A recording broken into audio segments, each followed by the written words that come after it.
I don't even know if there's ever been a time in his career where someone has been favored to beat Jon Jones. And I think that concerns him.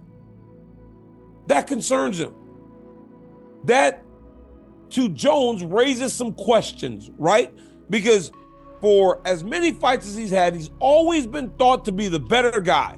This guy, Tom Aspinall, is the first time that someone says there is something in him that we will open the line where Jon Jones is not the better guy out there. For a guy who's never had to answer those types of questions, it's hard for him. Hard for him. Well, Jon gets his wires crossed a lot. See, the thing with Jon is he's a bit like a politician. He likes to control the narrative of what fans think. I have never once come after Jon's legacy. I think it's unbelievable. I think his legacy is going to be far superior to mine, and most of the guys who are fighting in the UFC never had a problem with his legacy.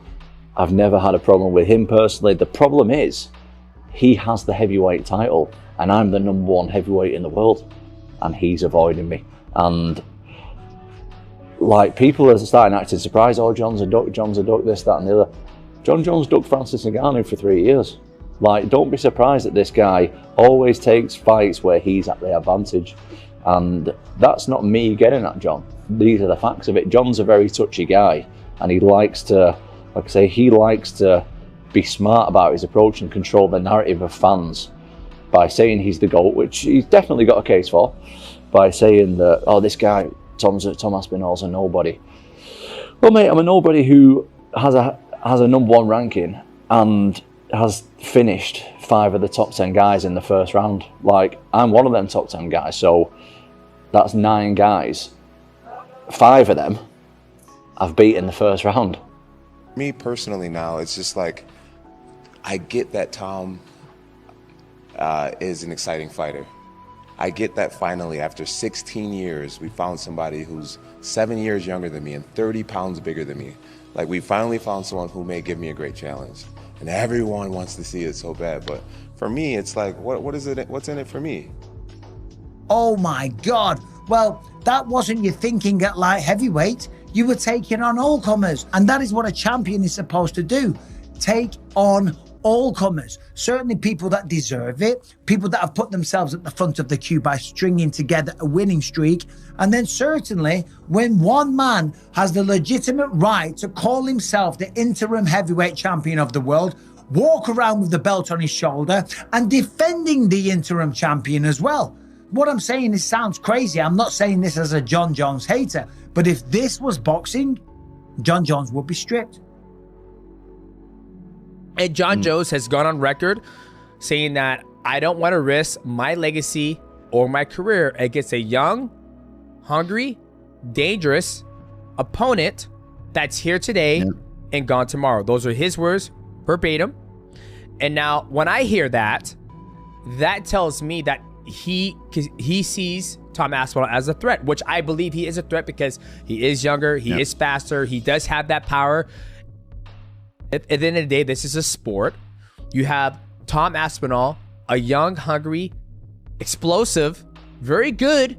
You know, Jon Jones doesn't give him credit, but you got to give the man credit. Or it could be Jon Jones just cut him at the knees and just, you know, kind of like belittling his career. He's done some amazing things in the heavyweight division. He's put way more work in the heavyweight division in the last three and a half years than Stipe Miocic has, right? So you got to give credit where credit's due. So Tom Aspinall, he's been doing some good shit in the heavyweight division that obviously warrants Jon Jones to be scared to fight him and risk it.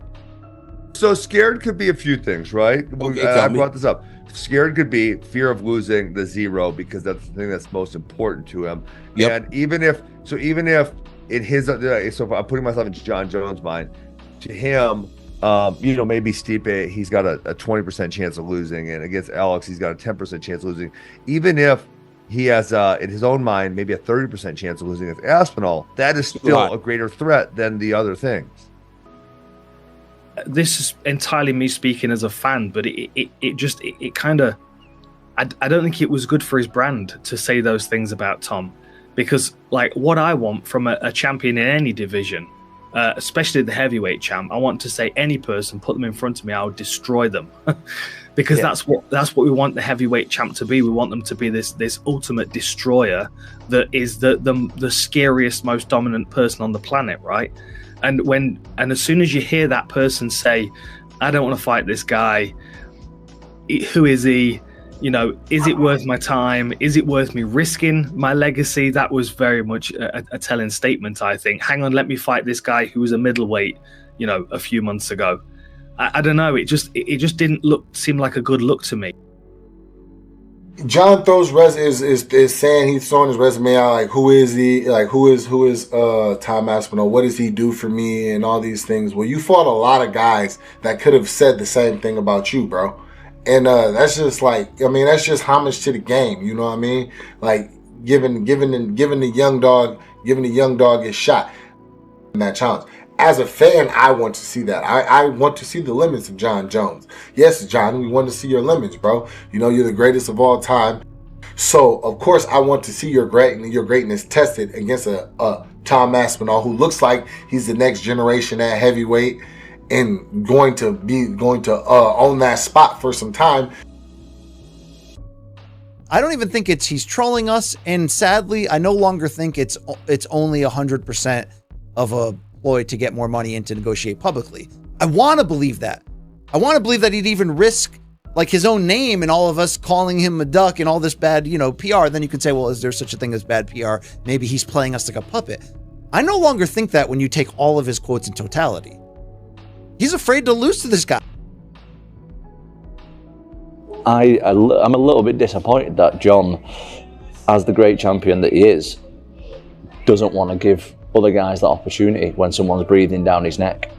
Because that's the first thing that most champions would do, is like, right, this guy wants it, I'm going to put him in his place. And if he thinks I don't deserve it, show me that I don't deserve it. Show me. Sweet, mate. If you kick my ass in front of the whole world, I'm happy to put my hand out and go, listen, you're the better man. No problem. You took my dreams away from me, but at least I tried. But this ducking and diving is something that I don't really have respect for. As humans, we love to watch invincibility shattered. We love it. For some reason, we thirst for it. So we help build the aura of invincibility of a guy where everyone's pulling in, you're great, you're the greatest, you're the greatest, you're the greatest. But secretly, we want to see that broken. We want to see that invincibility broken. And I feel like that's the same with Jon. I'm thinking about this quote that Jon said, and this is how I know he feels attacked. He said, I'm 37 now. You finally found somebody that's 7 years younger and 25 pounds bigger. So now you want me to fight him? Why should I risk it? Yep. That tells me he's like, they're attacking me. Yep. I'm on the defensive. They think they got somebody that can beat me. This guy who's bigger, who's younger, is dangerous to me, or it would seem as though he's dangerous to me. And the world thinks, okay, we got him. It feels like he feels like the world has been waiting for him to lose. But I don't think he's as much of a victim as he thinks, and it's coming off in some of the things that he's saying. But it seems like he's thinking to himself, they finally think they got me. Sure. And you know when you feel like somebody is trying to get you and they think they got you, you're not going to give them the opportunity to get you. And it feels like that with Jon in that regard. Look at Floyd. When we talk about Floyd and his career, certainly like the Money May part of his career, one of the first fights that people bring up is the Canelo win, right? And so at the time, Canelo was legit, you know, obviously a start, but like that fight was like 10 years ago now, if not more. And so look how that fight has aged. Look how that fight has aged in his favor. The same will happen to Jon. What's the issue? But all of the available evidence to me suggests he just doesn't fucking want it. It starts to make me think he's dodging him.